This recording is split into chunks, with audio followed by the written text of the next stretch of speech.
सहनाववतु सहनौ भुनक्तु सह वीर्यं करवावहै तेजस्विनावधीतमस्तु मा विद्विषावहै।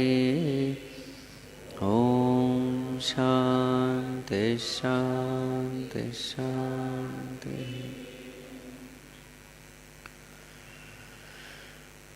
ॐ यं ब्रह्मा वरुणेन्द्ररुद्रमरुतः स्तुन्वन्ति दिव्यैस्तवैः वेदैः साङ्गपदक्रमोपनिषदैः गायन्ति यं सामगाः ध्यानावस्थिततद्गतेन मनसा पश्यन्ति यं योगिनः यस्यान्तं न विदुःसुरासुरगणाः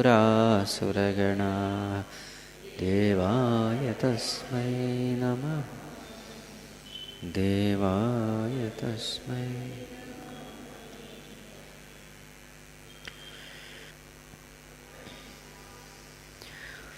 Let us chant up to verse number 8. Om Shri Paramatmane Namaha. अथ चतुर्दशोऽध्यायः गुणत्रयविभागयोगः।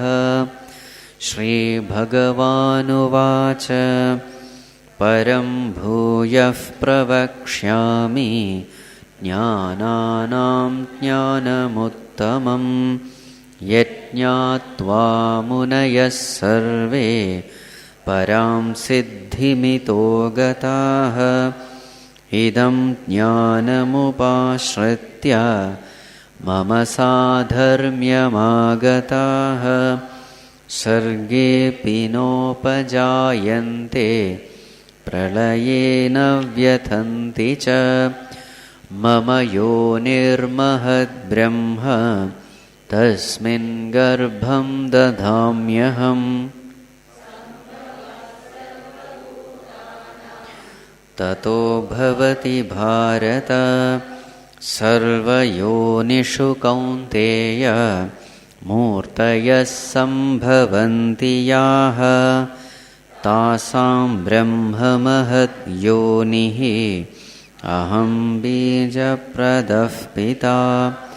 सत्त्वं रजस्तम इति गुणाः प्रकृतिसम्भवाः निबध्नन्ति महाबाहो देहे।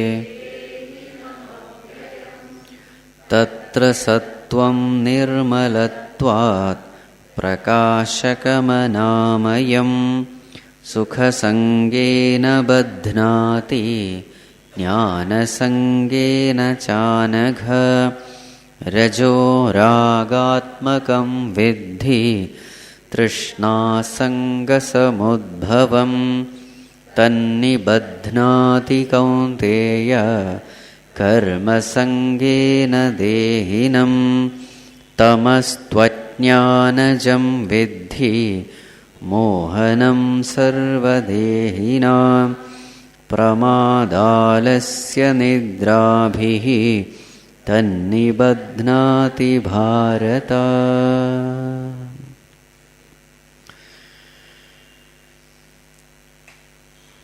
So Bhagavan, after having made it clear that bondage is at the mind level, now Bhagavan is analyzing the mind. So what are the characteristics of the mind? What are the moods in which the mind can go? So here three moods are mentioned: sattva, rajas and tamas. Understanding the nature of the mind will help us disidentify from the BMI. So first the description is about sattva. What is a sattvic mind?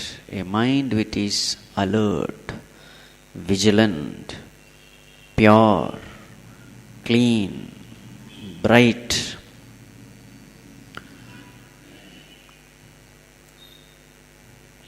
cheerful, peaceful.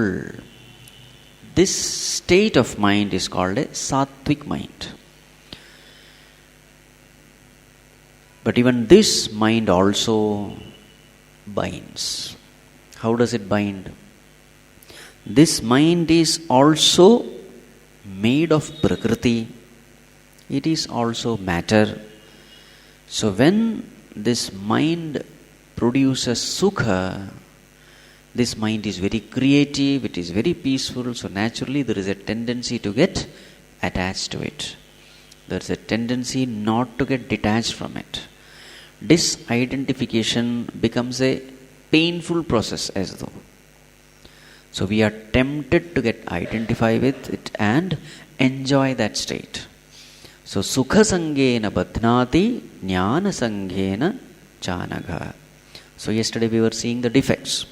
What is the problem with this sukham?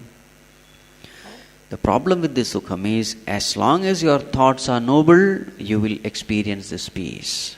But all the time, mind cannot remain in sattva. It goes into rajas and tamas. So it comes and goes. This is one defect. What is the defect with this jnanam? The sattvic mind, it always shows interest in knowledge. Even the worldly knowledge also. Now what is the problem with worldly knowledge?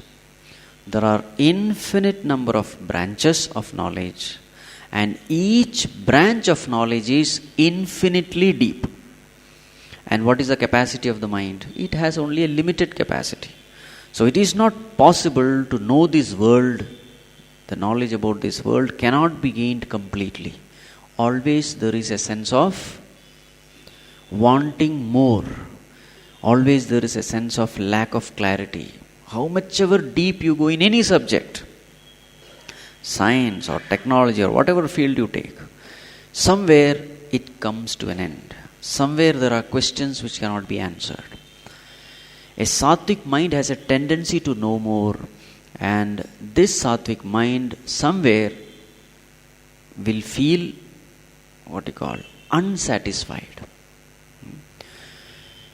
And for a sattvic mind, not knowing is misery. So, jnana sangena chanagha. So, why is it called a bondage? Any bondage is a state of helplessness. So, helplessly you are attached to the sukha of the sattvic mind. Helplessly you strive to know through this sattvic mind. Helplessly you are tempted to make use of the creative potentials of this mind. You are no more bothered about your liberation. So it's a temptation. Ramakrishna Paramsa used to give a story regarding this. So once a person was walking along the forest and 3 robbers caught hold of him. They tied him to one tree, looted everything. So then one robber said, "Let us kill him." Then the other said, "Let us not kill him, let us just tie him here and let us go." The second one said.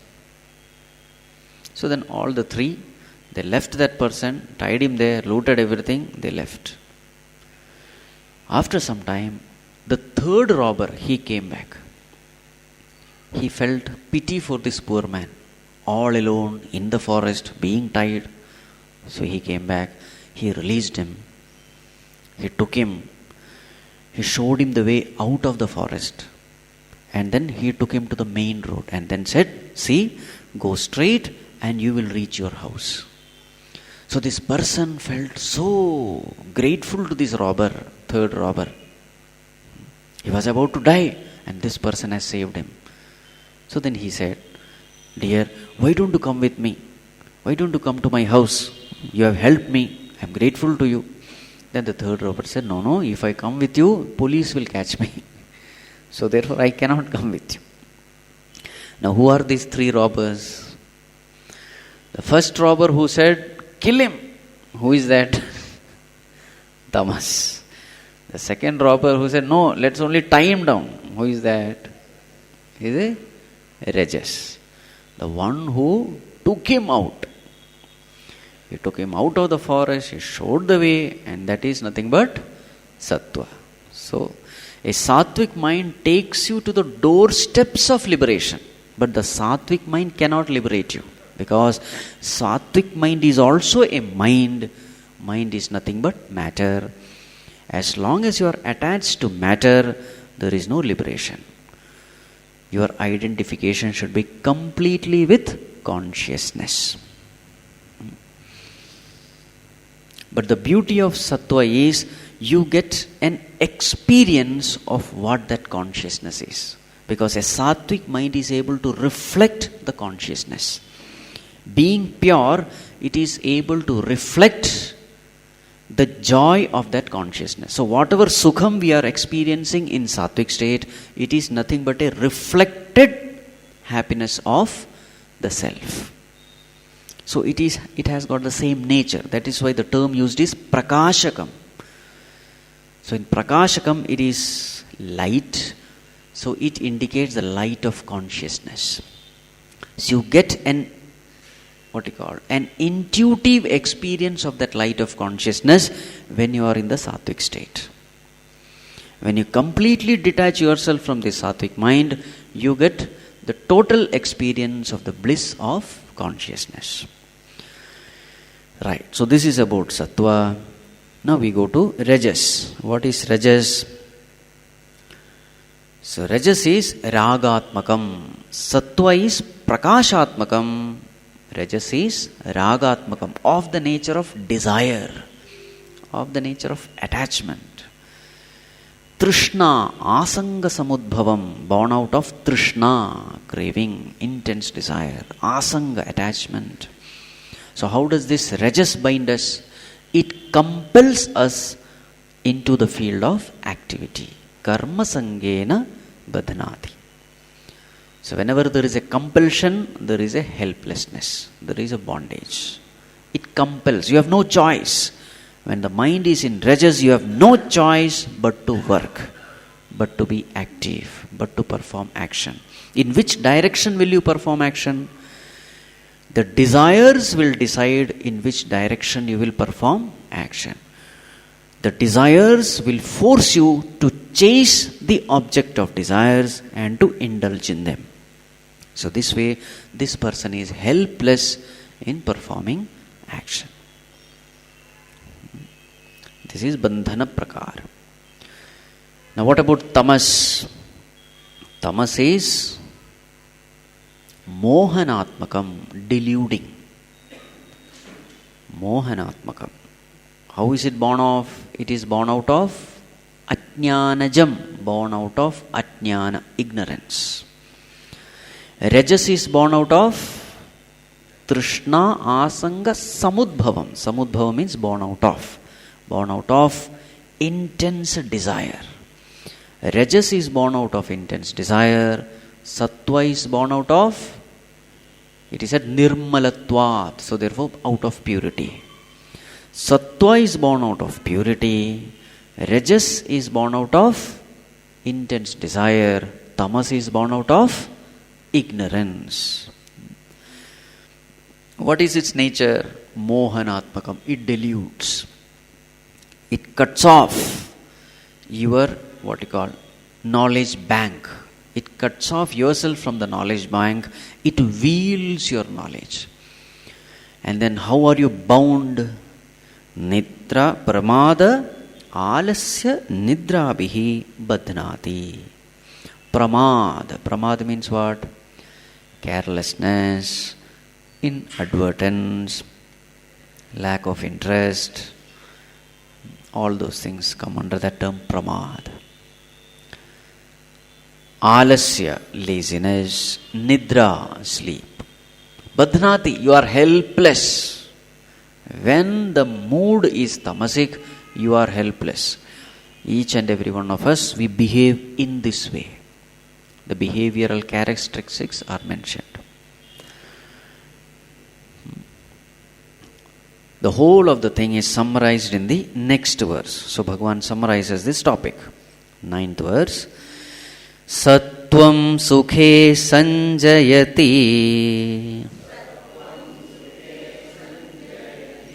rajah karmani bharata jnanamavritya tu tamaha pramade sanjayatyuta sattvam sukhe sanjayati rajah karmani bharata jnanamavritya tu tamaha pramade sanjayatyuta. Sattvam sukhe sanjayati. Sanjayati means what? It, engages you, attaches you. So the sattva binds you to sukha, happiness. Rajas, where does it bind you to? Rajah karmani. It binds you to action. What does tamas do? Pramade sanjayati. It binds you to pramada, carelessness, etc. Everything has to be understood. Carelessness, sleep, laziness, etc. How does it do it? Jnanam avritya, by covering your understanding. The tamas deludes you by covering your knowledge.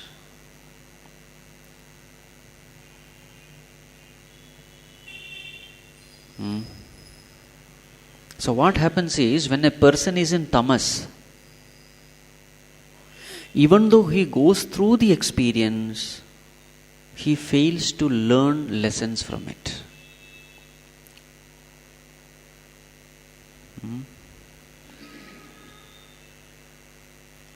Even though he goes through the experience, at the end of the experience, he still remains ignorant. This is the nature of tamas. Jnanam avritya tu tamaha pramade sanjayati.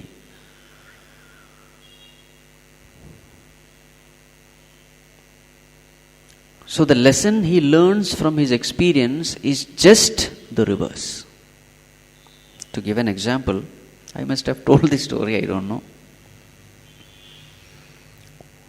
A professor wanted to show his students how drinking is bad. Drinking is not good for health. So he wanted to show his students who are college graduates. So one day he brought into the class one glass of rum, alcohol. And then in front of everyone he put a worm. So within 1 minute the worm dissolved and disappeared. So then asked, what is the lesson you have learned? So what is the answer he gave? So somebody got up and said, sir, if you drink, all the worms in the stomach will go.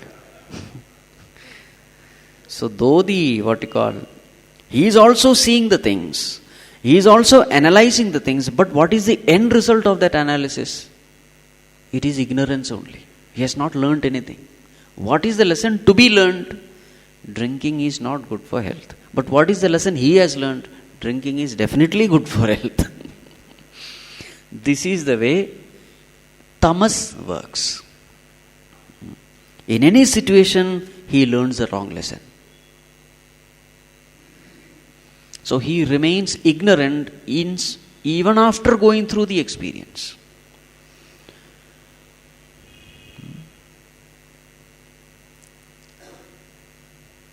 That is why it is called mohanatmakam. Mohanatmakam means it deludes. Deludes means what? What is not there, he sees. What is there, he doesn't see. When he indulges in pleasures, what is the end result of his indulgence? You ask him, after indulgence, how do you feel? What is your experience? What is the lesson you have learned? He will say, wow, it was wonderful. I look forward to more indulgence. This is the answer. He failed to see the defects in indulgence. What about the rajasic person? Rajasic person indulges, but in the end he is aware of the pain. So there is a possibility that he will learn a lesson. He will indulge, no doubt. Because of his intense desire, he will work hard, he will indulge. But after indulgence, he sees that there is only pain. So what is the end result? That pain makes him alert. That pain teaches him a lesson. That what I have done is wrong. Next time I should be careful. What about a sattvic person? In the beginning itself, as he sees the object of indulgence, he is aware. He is seeing the pain there. Before indulgence itself, he sees the pain. He knows that this pleasure is only superficial, inside everything is bitter. So in the beginning itself, he retraces himself. He steps back. So these are the three things. In a tamasic mood, you indulge. What is the end result? Mohanatmakam. You find that this indulgence is the real happiness of life. No lesson is learnt. Rather, ulta lesson is learnt. Rajas, you learn the right lesson, no doubt, but after going through the experience, through the pain. Whereas the sattva, in the beginning itself, he keeps that away. So, sattvic person see things as it is, takes the right decision. Tamasic person sees just the opposite and takes always wrong decision, because the jnanam is covered. Jnanam avritya. If you have to take right decisions, you must be in touch with the right knowledge. But what does this tamas do? It cuts you off from your intellect, from your knowledge bank, and thus it forces you to commit everything wrong. Okay. Now a very important question. Bhagavan says, in everyone's mind there is sattva, there is rajas, there is tamas. It is present in everyone's mind. All the three are present. In that case, now one question comes. The properties of these three, they are contradicting each other. Bhagavan says that all the three are present, but they cannot be present. How? What is the nature of tamas? It is sleep. What is the nature of rajas? It is action. Now how can you have sleep and action together? They are contradicting, isn't it? It is like watching TV and sleeping. Can you do both? Either you are watching TV or you are sleeping. Watching TV and eating can be done. But watching TV and sleeping cannot be done because they are contradictory. Now Bhagavan has said that everyone has got these three. But our logic, naturally this question comes, it is not possible.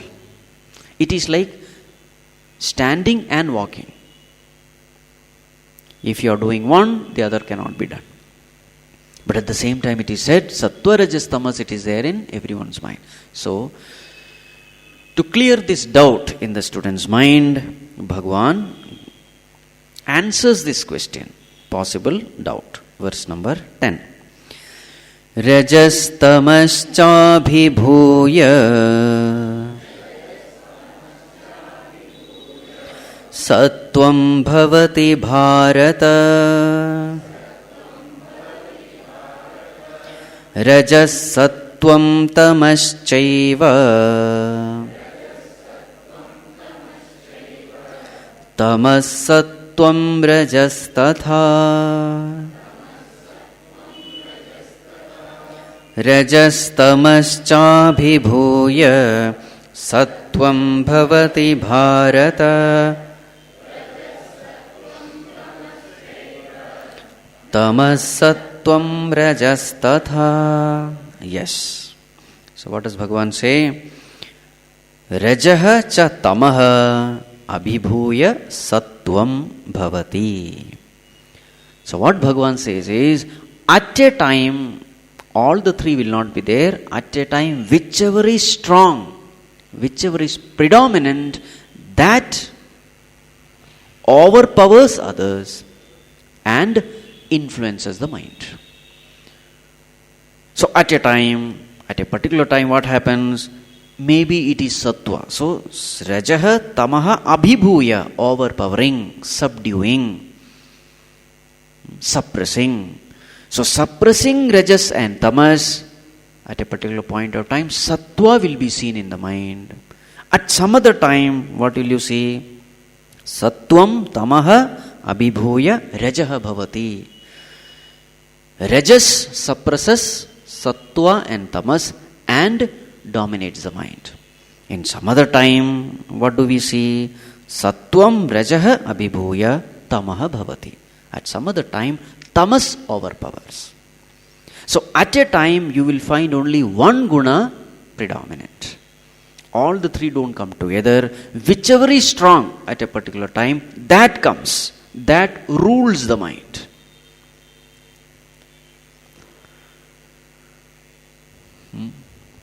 All the three will be present, but at a time, one will be predominant. One will be ruling. Now another question comes. What is the frequency? Is there something like 1 hour sattva, next hour tamas, next hour rajas? Is it all predetermined? That cycle, just like the tire of the cycle, as it rotates, at that regular interval, each comes up. Is it something like that? What is it that which determines which guna will predominate the mind? What determines it? So for this, the answer is, whichever guna you entertain consciously or unconsciously in your waking state, slowly that guna will become your samskāra, and that samskāra will decide what kind of guna will recur again and again, time and again. How frequently a particular guna is going to overpower the mind will depend on how much you have encouraged that guna in your waking state. While waking state, which guna you preferred, which guna you entertained, you encouraged, you cultivated. So that will become a samskāra in your mind, and that samskāra will decide which guna will recur constantly, again and again. So that is why a seeker has to be very careful while dealing with the world. He has to be very careful while exposing himself to various situations of the world. Because for a seeker, which guna has to be predominant? Sattva guna has to be predominant. So therefore, all these disciplines are mentioned. Get up early in the morning. What is the first thing to be done? Watch TV? No. Get up early in the morning. Take the name of the Lord. Wash yourself. Sit for meditation. Chant the mantras, do japa, study the scriptures. So early in the morning, some 2-3 hours you should spend with yourself. Doing what? Doing all this spiritual sadhana. So when you are doing this spiritual sadhana, what are you doing? You are giving spiritual samskāras, you are giving sattvic samskāras to your mind. The moment you get up, don't get out into the world. Prepare the mind, make it sattvic, make it pure, clean. Even when you are dealing with the world, ensure that mind remains sattvic as much as possible. As much as possible. Again in the evening, when everything is done, you have come back to your house, again take bath, again sit. Sit in your puja room, do your meditation, again give this culture. It's very, very important. Because whatever you expose your mind, that particular samskāras it will absorb like a sponge. So therefore, a spiritual seeker has to be very careful regarding everything. The kind of food he eats, the kind of books he reads, the kind of programs he watches in the television, in the internet, the kind of topic he discusses with others, the kind of friend circle he has. Because everything is going to determine the quality of your mind. In this world, everything is available. Rajasic things are available, tamasic things are available, sattvic things are available. You have to decide which one should allow, which one I will expose my mind to, which one I will filter it out. You have to decide. Anything which disturbs the mind, it is a sure sign that it is not sattva. Anything which quietens the mind, it is sattvic. Everything is available in this world. We have to carefully expose our mind to everything that is good, and we have to filter out everything that may influence the mind negatively. So we have to be very careful. That's why Gurudev used to say, in order to have a successful half-an-hour meditation, you have to be alert and vigilant 23.5 hours. So if you can ensure this, you will find the sattva guna will remain predominant. How this mind is influenced by the external world, if you want to know, you can just do one simple experiment. What is it? Just stare at an object for 5 minutes and close your eyes. What will you find?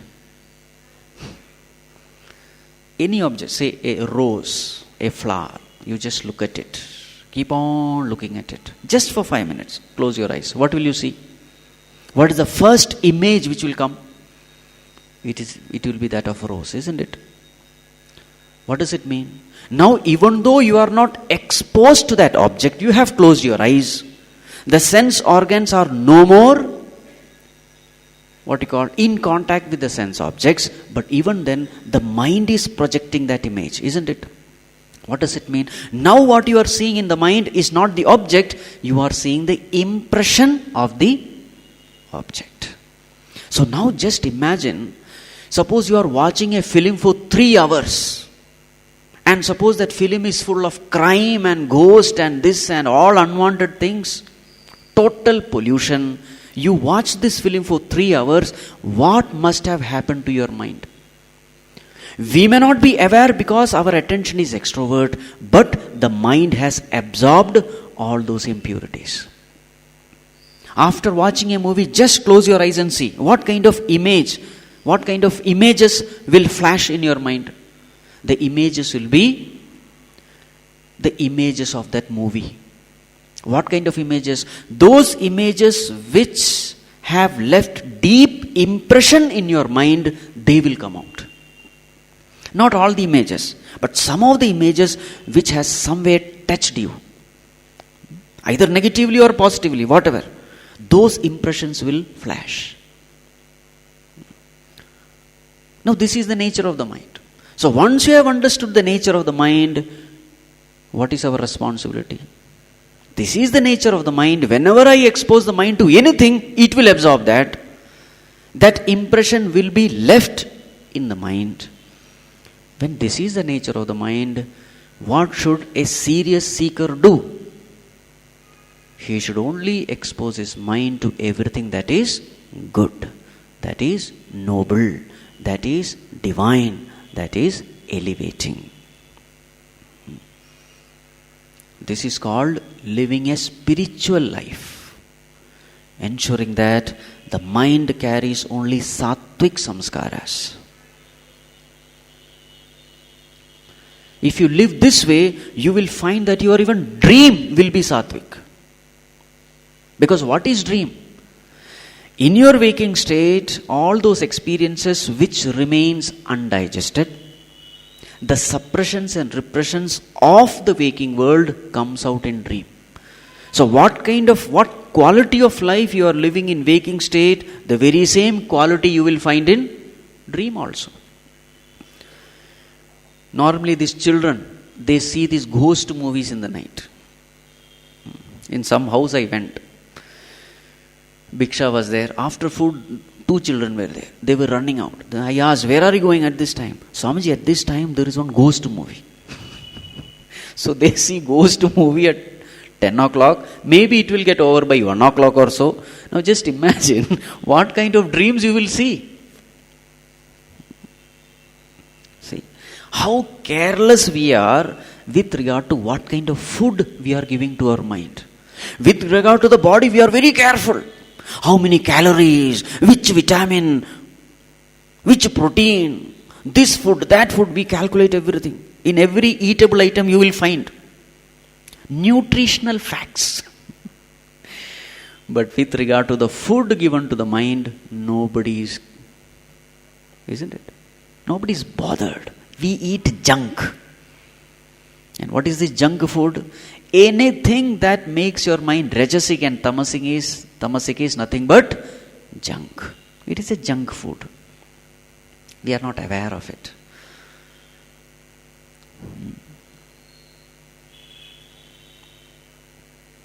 So a spiritual seeker has to be very careful, because when you are dealing with the world, the mind is, without your knowledge, gathering samskāras.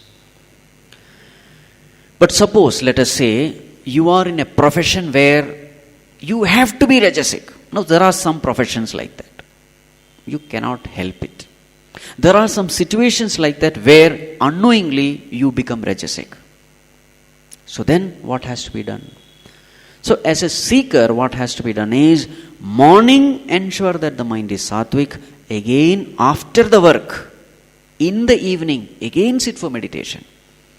So what happens when you close your eyes? In the evening, take a bath, freshen up yourself, sit for meditation. When you close your eyes, what kind of images will come?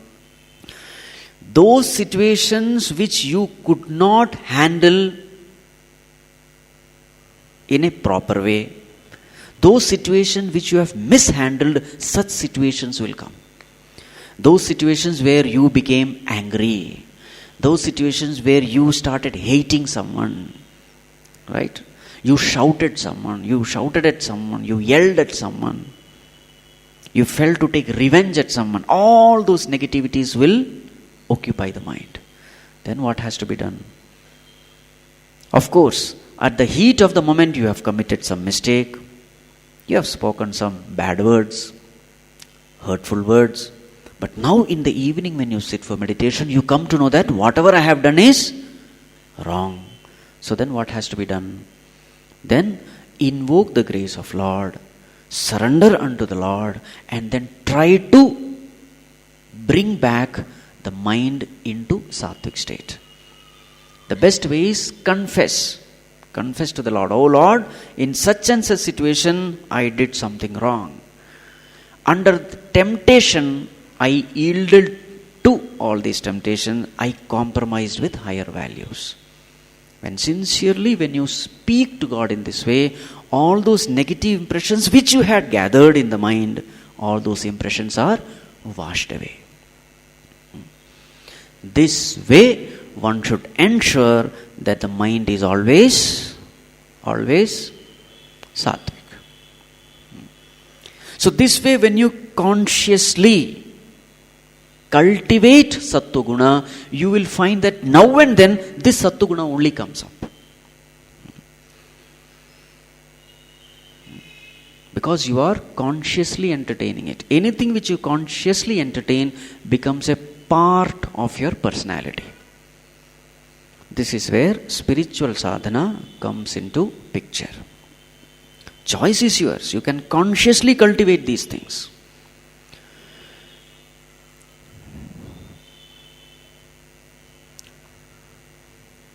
So therefore, Purushartha means self-effort. There is a very big role of self-effort in spirituality. Many people say, whatever God has decided, that only will happen. Whatever He has written on the forehead, that only will happen. The dasha, what you call that? the planetary positions are not conducive. Somehow or the other, we want to put the blame on somebody else. We don't want to take the responsibility for whatever happens to us. What do we want to do? We want to put the responsibility on somebody. Because of luck, this happened. Because of God, this happened. Because of planetary positions, this happened. Shani Dasha is going on. That is why I am like this. Remember one thing. The present, whatever you are going through, is because of your past actions. The past actions have taken you to the present. The present actions will take you to the future. So therefore, who is chiseling your own destiny? You yourself. Don't blame anyone. There is nobody to be blamed. Whatever is happening to you, good or bad, you alone are responsible. So do you want to be happy or miserable? Do you want to be happy or miserable? If you want to be happy, then start investing. This is the right investment. Cultivate right values, cultivate right virtues, train up your mind, train the mind to think good, think noble. Then you yourself will reap the rich harvest of happiness and peace. Right? Moving forward, now Bhagavan says the indications of these gunas. When a particular guna comes, how do you know which guna is going to, which guna is predominant in your personality? Let us chant. Let us chant 11. Sarvadvareshu dehesmin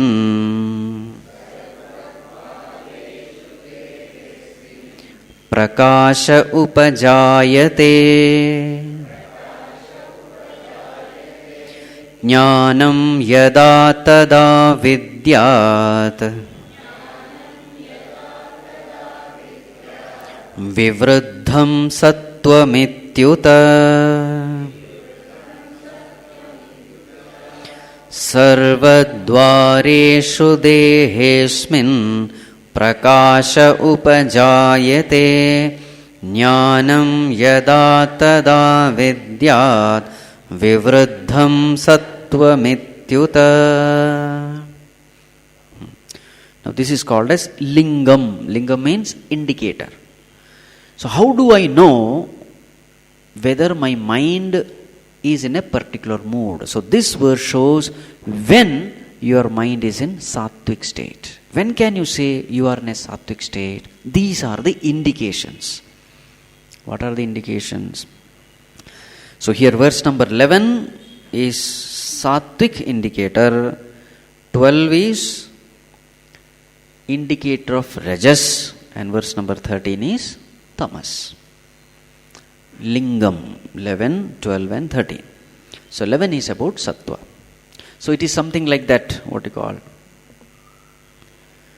When you are traveling in a vehicle, on the dashboard of the vehicle, what do you find? There is a fuel meter, isn't it? Fuel meter and then speed indicator. So many dials are there. So when you see the dial, it's an indication of something. For example, the fuel, full or empty, you see it by seeing the indicator. In the same way, there are certain indications when your mind is sattvic. So what is the indication? Asmin dehe, in this body. In this body means what? Look within. If you want to get to know the indication, where you should look? Within. So the whole research is happening within. Where is the laboratory? Laboratory is not outside. Laboratory is your own mind. Observe your mind. So when you observe your mind, what do you find? Prakasha. Again the term prakasha has come. Prakasha means light. Asmin dvere, asmin dehe prakasha. Where is this prakasha? Sarvadvareshu. In all the dwara. Dwara means gates. Gates. So what is this dwara here? They are the, jnanendriyas. Pancha jnanendriyas are called here as gates. Why are they called gates? They are called gates because you gain the knowledge of the world into you. The mind gains the knowledge from the world. How do they gain the knowledge? How does the mind gain the knowledge? Through these 5 sense organs. Through the eyes, it gains the knowledge of color and form. Through ears, it gains the knowledge of sound. Through skin, it gains the knowledge of that feeling, touch. Through nose, the knowledge of smell. Through tongue, the knowledge of taste. Shabda, Sparsha, Rupa, Rasagandha. World is nothing but Shabda, Sparsha, Rupa, Rasagandha. This knowledge, how does the mind gain? Through the dwaras, through the entry gates. So here when it is said dwara, it means sense organs. So what is the experience? Prakasha is there. Now don't take literally. Prakasha means light. So when light emerges from all these holes, then you are in sattva. So these are all what you call. You have to understand. A person who has experienced sattvic state will understand what it is, what is being said. What it means is your ability to gain knowledge is at its peak. Everything becomes clear to you just like things are clear in light. In the presence of light, how things are clear to you, in the same way things are clear to you. Your mind is functioning very well. Your decision making ability is perfect. You are seeing things as it is, without any kind of coloring of the mind, without any kind of prejudices, without any likes and dislikes. These are all the colorings of the mind.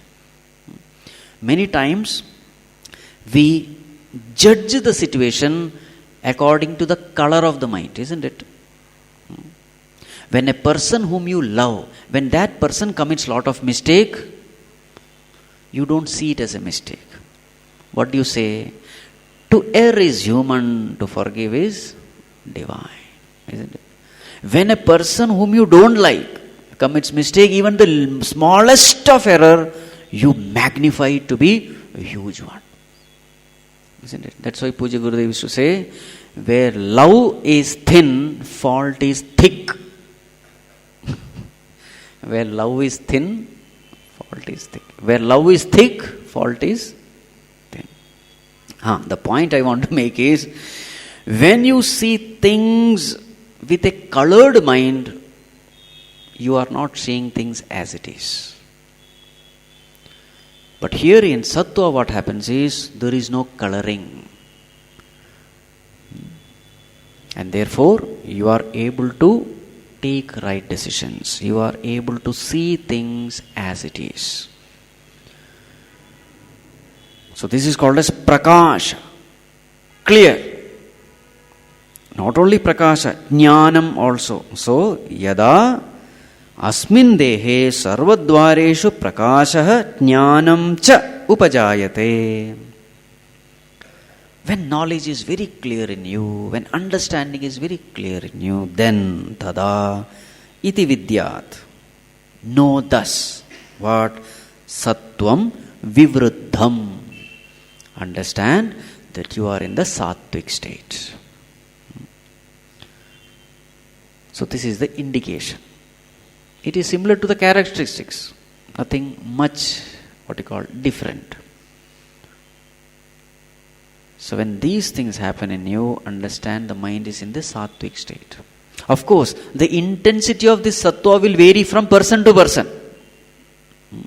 But in the most unevolved person also, there will be a time when sattva is at its peak. His own level of sattva. So this is the indication of sattva. What is the indication of rajas? Next one. Lobhav pravrittirarambha कर्मणामशमस्पृहा रजस्येतानि जायन्ते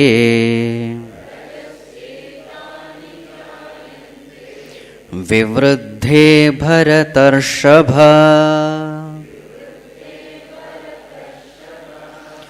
लोभः प्रवृत्तिरारम्भः कर्मणामशमस्पृहा रजस्येतानि जायन्ते विवृद्धे भरतर्षभ. So what are the indications when the mind is rajasic? Lobha means greed. Lobha means greed. Greed for all kinds of worldly enjoyments, worldly attainments. You want more and more. You want more and more. You want others' things also. And you don't want to share your things with others. These are all the indications of lobha. And then pravrittihi, restlessness to the core. Pravritti means activity. You can't sit quietly even for a moment. Pravritti. Sitting quietly is a punishment. Pravritti. Sitting quiet is miserable. This is the nature of rajas, pravritti. And then karmanam arambha. There is a tendency to take up various projects, various initiatives, various programs, but you are not bothered whether you will be able to complete it or not. Just start. Put your head in this and that and here and there. Not thinking about the consequences. How will a sattvic person deal with the situation? If he takes up a project, he will see to it that it is completed to the finish, perfectly completed. Then only he will take. He will think, he will ask himself, can I complete it perfectly? Will I enjoy doing this particular job? Will I leave it halfway through? Is it something which I can do it? Is it according to my ability? He will think all that, and then only he will make a decision. And once he has taken a decision to take up a project, he will see to it that it will be completed. What about this fellow? Without any thinking, he takes up. And then most of the time, before completion, he leaves it. His mind has changed. His mind has changed. There are some people like that. They keep jumping from one job to another. They are all the signs of rajas. They can't stay at one place. Spiritual seekers are also like that. There are some people like that. They go to one ashram. After 1 month they jump. They join another ashram. Again after 1 month they join another ashram. Nowhere. Keep jumping from one place to another. End result, 0. This is the nature of rajas. Karmanam arambha. Then ashamaha. Always the mind is filled with ashanti. There is no peace of mind. Stress, worry, tension, anxiety. Oh my God. This is the nature of the mind. And then spruha, craving for all kinds of sense pleasures. When this kind of mind we find in ourselves, understand what kind of mind is it? Rajas. So in order to know this, where should your attention be? Where should your attention be? That's why Bhagavan has said, Asmin Dehe. Look within. As long as you don't look within, you will not know any of these things. Even to detect it, where should be the attention? The attention should be upon our own mind. If your attention is outside, you will not know anything. Because your knowledge will be based on where your attention is. These things many times we don't notice because our attention is not inside.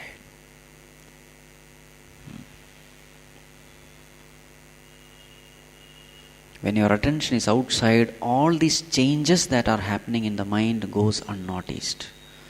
They are all indications. Bhagavan, out of compassion, is indicating to us, my dear, you are going the wrong way. Mind is agitated. Mind is agitated means you are doing something wrong. Indications are given. They are all coded messages of the divine to show that we are walking the wrong path. Lobha, pravritti, ashama, spriha. If it is a sattvic person, he will immediately get it. Yes, my mind is going the wrong track. Immediately I should withdraw. Because his mind is sattvic, when that sattva predominates, even when the rajas comes, because of your sattvic tendencies, you are able to detect these changes at a very early stage. Are you able to follow what I am saying? When you have intense sattvic samskāras, even though your mind is trying to be rajasic, you are able to detect it.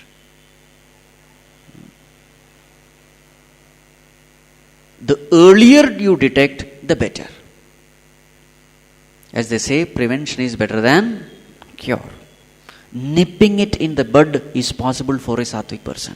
The moment he finds that his mind is trying to be extrovert, the mind is agitated, negative thoughts are rising, a sattvic person is able to immediately detect it, because a sattvic mind is a clean mind. Anything that happens in a clean mind gets detected immediately. Like, for example, a white floor, some mud falls, immediately you can detect. Suppose the whole floor is muddy, then the sattvic mind is like a white, clean surface. Little bit of dirt, immediately you are able to detect it. That's why we should keep our mind sattvic. So all these negativities, when it rises, understand the mind is tending towards rajas. So what does a sattvic person do? At the thought level itself, he nips it in the bud. He is able to do it because he is aware of it at a very early stage. Normally what happens? We are not able to see this negative thought development. The thoughts keep multiplying. We are not aware. So what happens when the thought becomes really intense? When this negative thought momentum builds up, these thought expresses in terms of words, bitter words, painful words, harsh words, and these words further precipitate into harsh actions, painful actions. From the thoughts it comes, everything. That's why the saying, beware of your thoughts because they become your words. Beware of your words because they become your actions. Beware of your actions because they become your habit. Beware of your habit because they become your character, your personality. Beware of that because it ultimately determines your destiny. So where should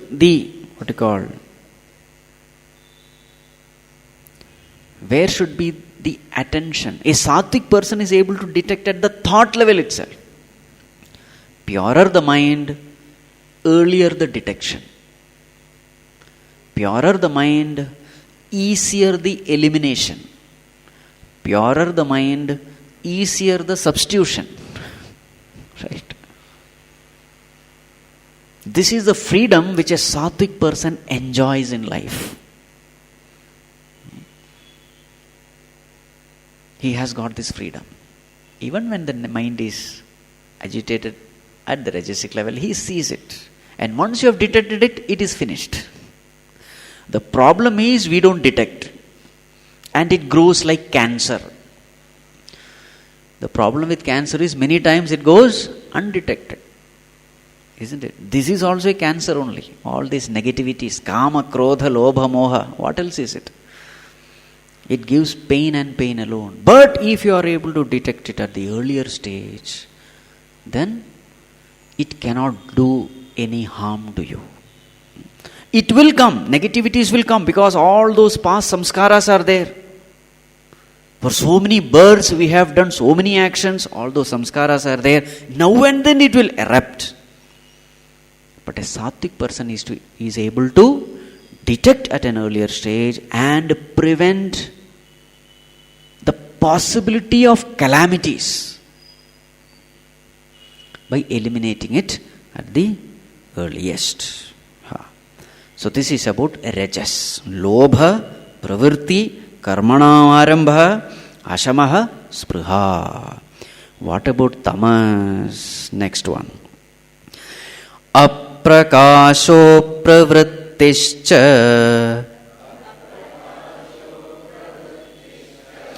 pramado moha evacha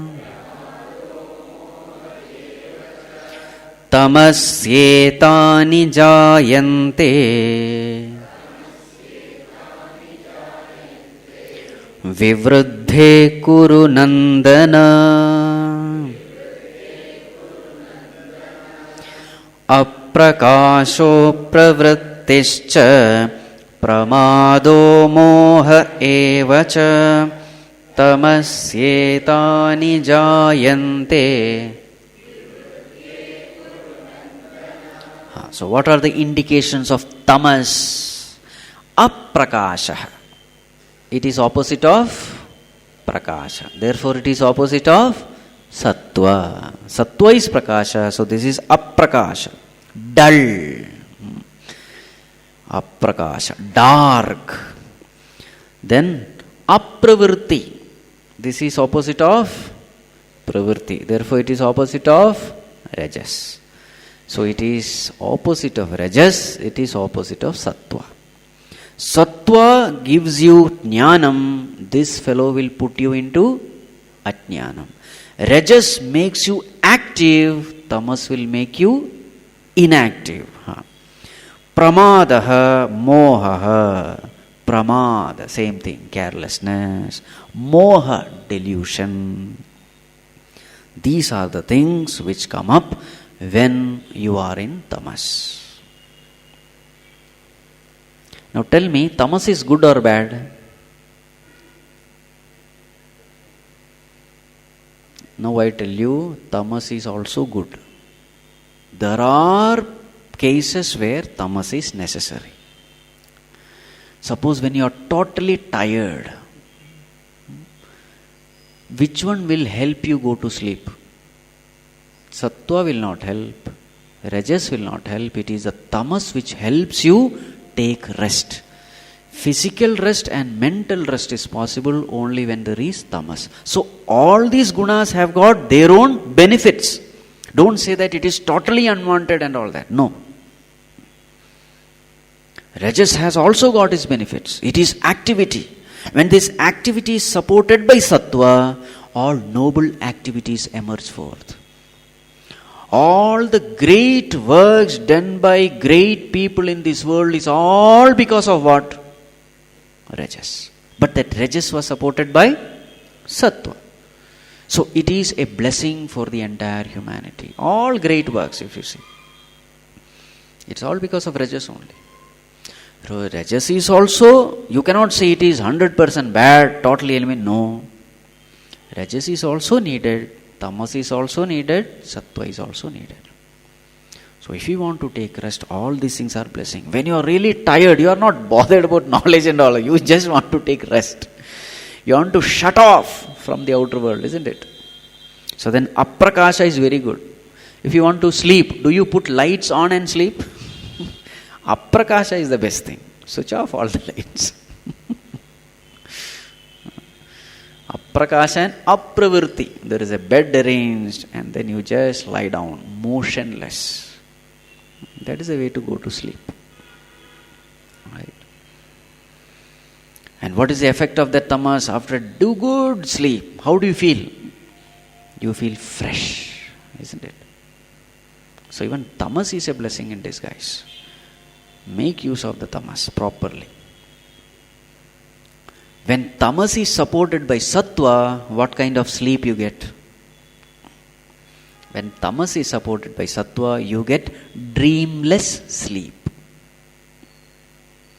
When tamas is supported by rajas, supported means followed by. When tamas is followed by rajas, you get sleep full of dreams. Right. When rajas is supported by sattva, when rajas is followed by sattva, selfless activities emerge. Good activities, noble activities. When rajas is supported by tamas, what kind of activities emerge? Selfish activities, self-centered activities, criminal activities. So if your sattva-guna is really strong, even when the rajas comes to you, that rajas will be a blessing for you and for others. Even when tamas come to you, that tamas also will be a blessing. You understand? See how you make use of these gunas also. A karma yogi is rajas supported by sattva. Rajas is necessary to do karma. If you want to perform your actions, perform your duties, perform your responsibilities, rajas is unavoidable. But when it is supported by sattva, those very same actions will bless you. Those actions will still purify your mind. So these things have to be understood. So when you keep your mind always sattvic, even the rajas and tamas in you becomes a blessing in disguise. Yes. So these are the lingam. Lingam means indicator. 11, 12 and 13. Next comes gati. Gati means what? When your mind is in a particular mood, sattva, rajas or tamas, at that time, when a person dies, what happens to him? When he dies with a sattvic mood, what happens to him? After death, marana anantara, marananantara gati. In which direction will he move? When his mind is sattvic, which direction? When his mind is rajasic, which direction? When his mind is sattvic, which direction? Let us chant 14, 15. Yada sattve pravriddhetu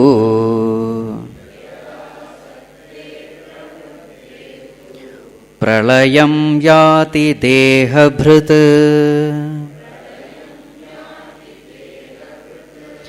tadottama vidam lokan amalan pratipadyate rajasi pralayam gatva karma sangishu jayate tatha praleenastamasi mudhayonishu jayate yada sattve pravriddhetu pralayam yati dehabhrit tadottama vidam lokan amalan pratipadyate rajase pralayam gatva karma sangishu jayate tatha praleenastamasi mudhayonishu jayate. Since it is a new topic, we will take it tomorrow. Right. Om sarve bhavantu sukhinah sarve santu niramayah sarve bhadrani pashyantu ma kaschit dukkha bhag bhavet asato ma sadgamaya tamaso ma jyotirgamaya mrityorma amritam gamaya Om Shanti Shanti Shanti. Harihi Om Shri Gurubhyo Namaha.